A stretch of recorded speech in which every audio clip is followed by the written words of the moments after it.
So this past weekend, my girlfriend and I took a trip out to San Francisco to the D. Young Museum to see an exhibition of Monet's late works. And I'd like to thumb through some of his paintings, some of my favorites there, and talk about them a little bit and just share my experience of it and kind of break down some of his work and just point out some things that I found interesting. So this was one of the first ones we saw in the exhibition. And the whole exhibition is chronological, going through his life. So this one's from 1896, and the last paintings you're going to see are from 1924 and in the 1920s.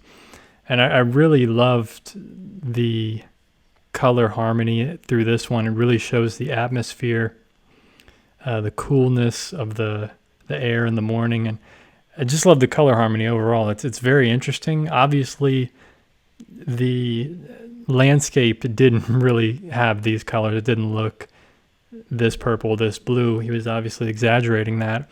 And that's something I really got from Monet's work, is his sense of color and color harmony and getting that to show emotion and mood rather than being true to the scene or completely true to the scene in the sense of realism. But I love the contrast of this very warm frame with a cooler painting. So that's something that just really appealed to me and stuck out. Let's move on here because we have a lot to go through. This one, 1899 now. This is the Japanese Footbridge in his Waterlily Pond. Really cool bridge, really cool place to be. I visited this last August, really cool place. And I vlogged the whole experience as well and actually did a painting sketch in his water lily garden. So that was really cool. So this painting isn't very large compared to his later works in this video. These smaller works in the beginning, I mean, they're obviously still not small. They're about 30 by 40 or something. But comparatively, there's a lot more detail in these smaller strokes. We can see here there's a lot more information here. And as we move on, you'll see that he gets a lot more abstract.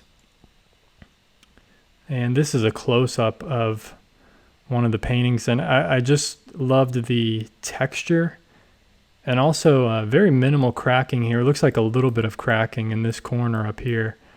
But it still seems to be in overall pretty good shape, all of his paintings from what I saw. Looking at them very closely when I was there in the museum, they don't seem to be in bad shape for being just over 100 years old. So I thought that to be really interesting. And some of the textures he got, it's almost like he was reworking some of his paintings or something. Down here it looks like there's like a textured brush strokes underneath, but then it's like he let that dry and then painted over it on top. So you get these weird textured areas, like there's painting underneath it, but all one color on top of it. Very interesting. Another close-up here, you can see that as well, kind of the same thing happening. And maybe part of it is how he gessoed the canvas or however he primed it. I'm not really sure how he primed these large paintings and stuff, but they didn't have any technical info regarding that, and I have not read any myself. But I definitely found the texture in his paintings, the thickness of the paint, and sometimes kind of the softness and dry brushing of the paint. He does have a multitude of variety of textures and things going on. So here's another one as well of kind of the smaller ones. I would say this was probably 30 by 40 or something. It's hard to tell when you're a museum because the walls are so large. Like if I were to bring this into my apartment, I would say it's a large painting. But compared to the rest of his work, these were pretty small in comparison.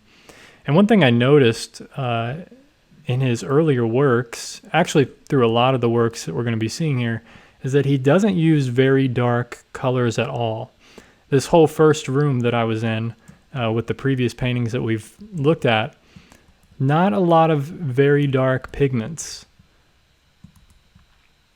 He just uses color to give that emotion, and I really enjoyed him using dark colors very scarcely. Only in this bottom corner there's a little bit of dark, but nothing close to black at all. I think his signature was probably the darkest thing in this one, but nothing close to black at all. Very gray, very mid-tone. Let's turn this black and white. We could probably really tell. You can see everything is dependent on color. But the value structure that he does have is very interesting, because having the darkest bit here in the foreground, it does show depth of the scene, which is cool.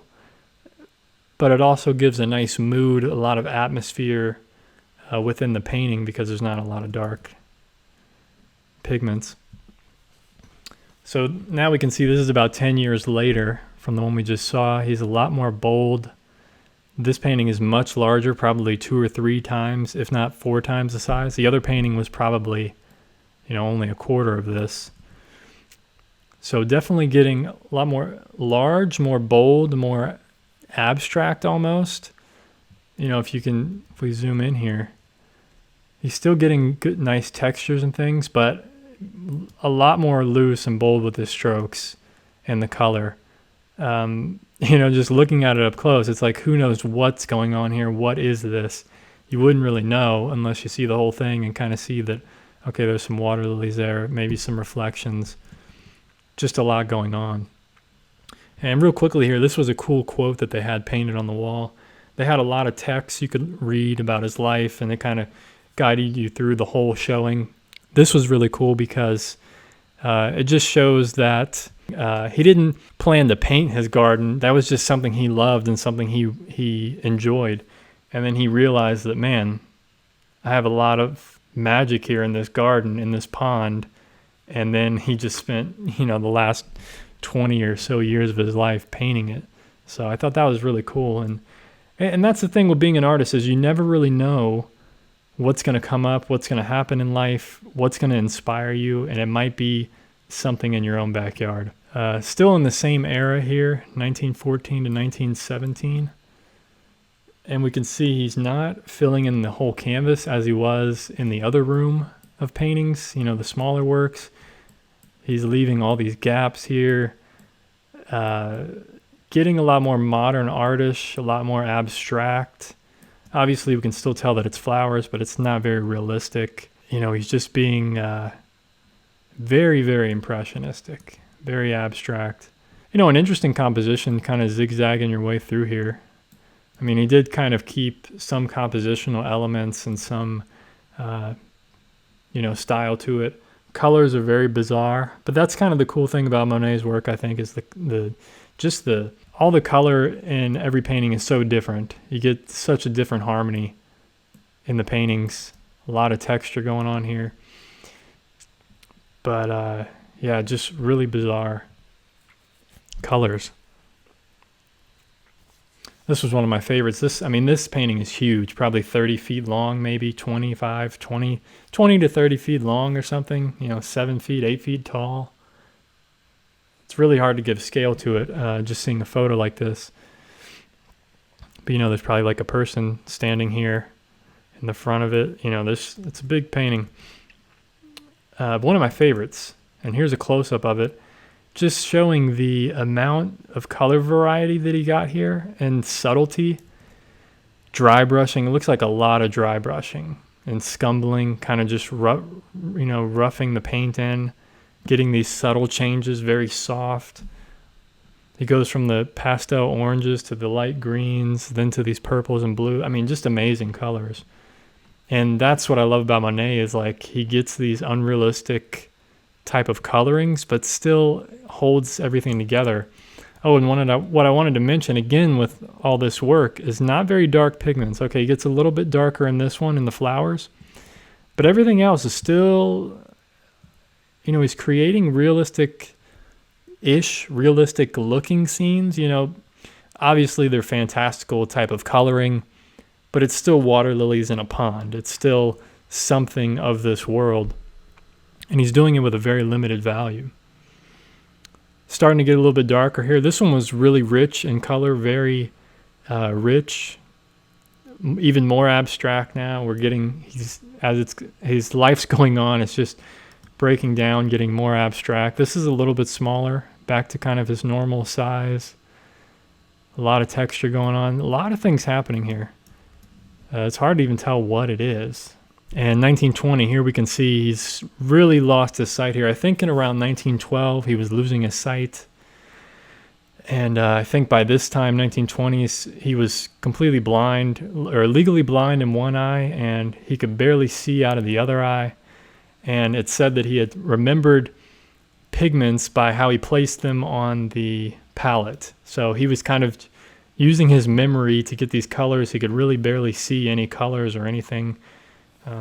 So very interesting. It's very interesting to see a lot of these paintings like this, where you can't really tell what's going on and getting more abstract, but he is keeping kind of, some value structure here. You can see light coming through at the top, really warm light. And he had a whole series of these. There was 3 or 4 of these kind of paintings at the very end. This is the very end of the exhibition, all with different colors, very similar colors.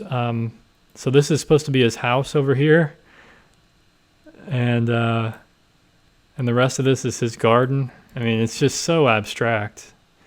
Very almost Van Gogh-ish, not with the colors, but just the way his strokes were becoming and kind of the way he's drawing things. And, almost, it really reminds me of Van Gogh. But anyway, that's all the paintings here. I just thought this was a very interesting exhibition, and I liked seeing his late works and seeing how, looking back to the beginning, we can see he was very deliberate.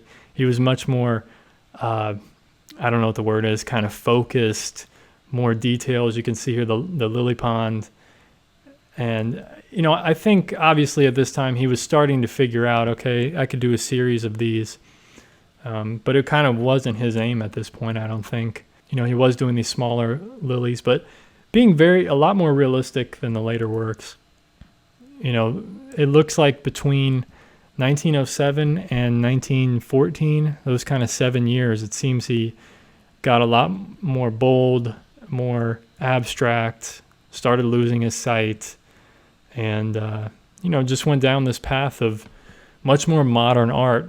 He started out being very, he was classically trained. He knew how to draw very well, paint very well.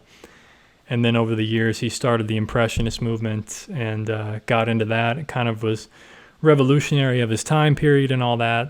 And I don't want to get too much into it, but that's basically, it's interesting seeing his life works starting out very classical and ending almost in a very modern art fashion. Just very interesting. Really cool paintings, very inspiring for the color and for the mood and emotion. It's just...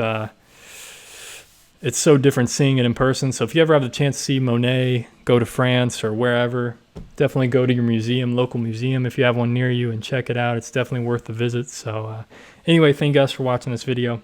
Hope you enjoyed this little painting breakdown. If there's any other artists you'd like me to cover, be sure to comment down below in the comments. Love to hear from you. Take care of yourself. Peace.